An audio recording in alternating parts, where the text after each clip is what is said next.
Have you ever wondered about the true story behind Voldemort's most terrifying ally? Nagini wasn't just a deadly serpent. Her tale is one of tragedy, magic, and betrayal, stretching far beyond what you think you know. Today, we're uncovering her cursed origins, her dark alliance with the Dark Lord, and the heroic moment that sealed her fate. So grab your wand, stay close, and let's unravel this enigma together, because the secrets of Nagini are waiting to be revealed. Nagini, the tragic curse that changed everything. Imagine being born with a destiny you cannot escape, a fate etched into your very blood. This was Nagini's reality, a Maledictus, carrying a curse passed down from mother to daughter. From the moment she came into the world, her future was shadowed by the inevitability of transformation. As a young woman, Nagini's life seemed normal, at least on the surface, but signs of the curse soon began to emerge. It started slowly, unexpected transformations that she could barely control. One moment, she was human. The next, her body twisted and shifted into the form of a snake. At first, she could revert, but each transformation left her weaker, more distant from her human self. Desperate for answers, she sought refuge wherever she could. In a world divided between wizards and muggles, her condition was more than a curiosity. It was a danger. Her curse wasn't just magical, it was a sentence. Each transformation brought her closer to the moment she would no longer be able to return to her human form. She was trapped, watching her humanity slip away, like sand through her fingers. The 1920s were a time of chaos and reinvention for Nagini. With no place to call home and no one to trust, she found herself drawn to the Circus Arcanus, a haven for magical outcasts and curiosities. Here she became a performer, her curse turned into a spectacle for paying audiences. By day, she was a beautiful young woman. By night, she was the snake they all came to see. The transformation that haunted her became her livelihood. But inside, Nagini suffered. The stares, the whispers. It was a prison of a different kind. 1927, when Nagini found hope in the shadows. In the dimly lit tents of the Circus Arcanus, fate was about to weave a story of unlikely allies. Nagini, trapped in the cycle of her Maledictus curse, was a performer caught between her humanity and the snake she was becoming. Her curse was a spectacle for others to gawk at, but inside, she was crumbling. Then, one night, she noticed him.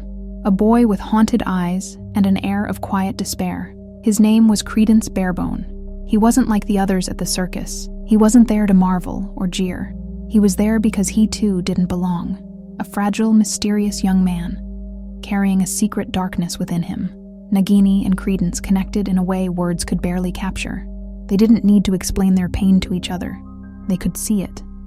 Two souls burdened by curses they didn't ask for, finding an unspoken understanding in their shared struggle. For the first time in years, Nagini felt less alone.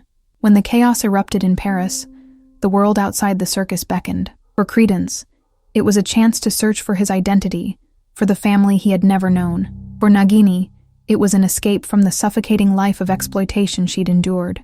Together, they ran, not just from the circus, but from the forces trying to control them. It wasn't just an escape, it was an act of defiance. The streets of Paris were dangerous, filled with whispers of rising dark powers and hidden truths. As Credence searched for answers, Nagini stayed by his side. She became his protector, his confidant, the one person who could calm the storm inside him. Yet, she was also protecting herself. Credence was her anchor to the human world, the last reminder of the life she was slowly losing to her curse. But their journey wasn't simple. Credence's growing power as an obscurial made him a target. The dark wizard Gellert Grindelwald saw potential in Credence, a weapon he could shape for his own ends. Nagini saw something different, a boy desperate for love and belonging.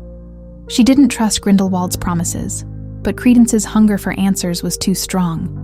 She could only watch as the threads of his fate tangled with Grindelwald's ambitions. Nagini's bond with Credence was tested as he drifted closer to the promises of power and identity Grindelwald dangled before him. For her, every step he took toward Grindelwald was a step away from the fragile hope they had built together. Still, she stayed, unwilling to abandon him to the dark forces closing in. That year, Nagini didn't just find an ally, she found a purpose. In protecting Credence, she fought against the inevitability of her curse. Every moment with him was a defiance of the fate that sought to strip away her humanity. For Nagini, this wasn't just about Credence's search for identity. It was about holding on to her own. Their journey through Paris was just the beginning, but it marked a turning point in both their lives. Two outcasts, navigating a world that seemed intent on breaking them. Together, they forged a fragile alliance, one built on trust, shared pain, and the hope that somewhere, somehow, they could still find a place where they belonged. Her escape from the Circus Arcanus with Credence had given her a brief spark of hope. But hope has a way of slipping through your fingers, especially when your own body is your enemy. As Credence was drawn deeper into Grindelwald's web of promises, Nagini felt the connection between them start to fray. She had fought so hard to protect him, but the lure of finding his true identity became stronger than their fragile bond. As Credence drifted away, so did Nagini's last ties to the human world. Alone, she wandered, searching for a way to halt the inevitable, but the curse didn't care about her struggle. Each transformation came with less effort, less resistance. The snake within her was taking over, and there was no spell, no cure, to stop it. Her isolation deepened as her transformations grew longer. Wizards and witches who once might have offered her help now turned away in fear. To them, she was no longer a person. She was a creature, a dangerous anomaly better left alone. Even magical communities, where strangeness was often embraced, shunned her. The loneliness was suffocating. Nagini spent those years in the shadows, moving between the wizarding and muggle worlds, neither of which would accept her. She avoided the growing conflict between Grindelwald and the forces opposing him, but she couldn't ignore the ripple effects. The magical world was changing, becoming more divided, more dangerous. She had lost credence to that conflict, and now she had only herself, and the curse that was swallowing her whole. By the 1940s, her transformations were no longer a choice. Her human form appeared less and less, and the moments when she could walk on two legs instead of slither on her belly became fleeting and painful. She could feel her mind changing too, slipping into the instincts of the snake. The human thoughts, the memories of her life, became harder to hold on to. She was losing herself, one transformation at a time. For Nagini, these years were a slow, inevitable descent into darkness. Her fight to stay human had been noble, but it was a battle she couldn't win. Alone and forgotten, she faded into legend, her name whispered in fear by those who heard of the cursed woman who had become a snake forever. It was a cruel irony. Nagini had once fought to escape a life of exploitation, but now, her existence was defined by it. Her body, her curse, had taken everything from her. What remained was a shadow of the woman she had been, slithering in a world that had already moved on without her. Nagini's dark alliance, the snake and the Dark Lord. By the 1980s, Nagini was no longer the woman she had once been. The curse of the Maledictus had claimed her entirely. She was now a snake in body, and for the most part, in mind. But her story didn't end with her transformation. It was only beginning a new, darker chapter. Somewhere in those shadowed years, Nagini crossed paths with Lord Voldemort. How they met remains a mystery, but it was no coincidence. Voldemort, a master of manipulating others, would have seen her for what she was, a powerful and dangerous ally. For Nagini, there was no escaping him. She became his servant, bound by her nature and his will. Voldemort valued Nagini not just as a weapon, but as a companion. He spoke Parseltongue, the language of snakes, and could communicate with her in ways no one else could. To the outside world, she was a terrifying creature, a symbol of Voldemort's growing power. But to him, she was something more. A creature he could trust, perhaps even a reflection of his own fractured soul. In 1994, Nagini's role in Voldemort's plans took on new significance. She became a key part of his resurrection. Hidden in the shadows of the Riddle House, she helped lure Frank Bryce, the Muggle caretaker, into Voldemort's trap. Her presence was chilling, a harbinger of the Dark Lord's return. When Frank was murdered, Nagini was there, silent but deadly, an accomplice in the dark ritual. Shortly after, Voldemort made her one of his Horcruxes. He chose her for this because of her unique nature. She was no ordinary snake, and he knew she could guard a piece of his soul with unparalleled ferocity. The act bound them together even more tightly. Her existence became intertwined with his survival. As long as Nagini lived, so too would Voldemort's immortality. During these years, Nagini's loyalty to Voldemort was unwavering. She carried out his orders with ruthless precision. She attacked his enemies, protected him from harm, and became an ever-present symbol of his dominance.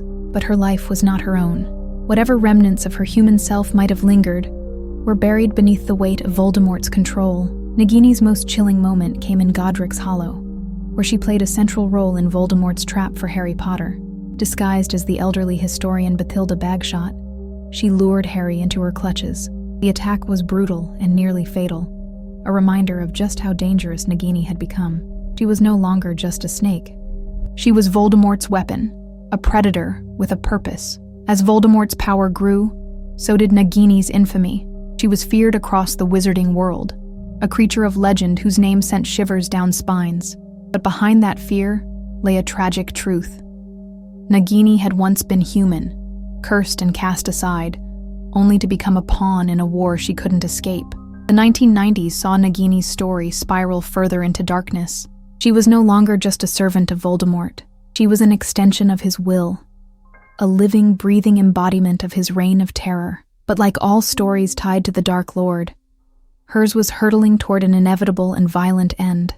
For Nagini, these years were the darkest chapter of her existence. For humanity, long buried beneath the curse of the Maledictus, was now little more than a memory. She had become the monster the world feared, a creature of destruction bound to a master who used her without mercy. But even the most loyal weapon cannot escape the tides of fate, and Nagini's end was drawing near, just as Voldemort's was. Nagini's final strike, the moment that changed everything. The Battle of Hogwarts was chaos. Spells flew through the air like shooting stars, and the castle itself seemed to shake under the weight of the war. Amidst the frenzy, Nagini slithered by Voldemort's side, a shadow of death ready to strike. She was his last Horcrux, the final tether holding his fractured soul together.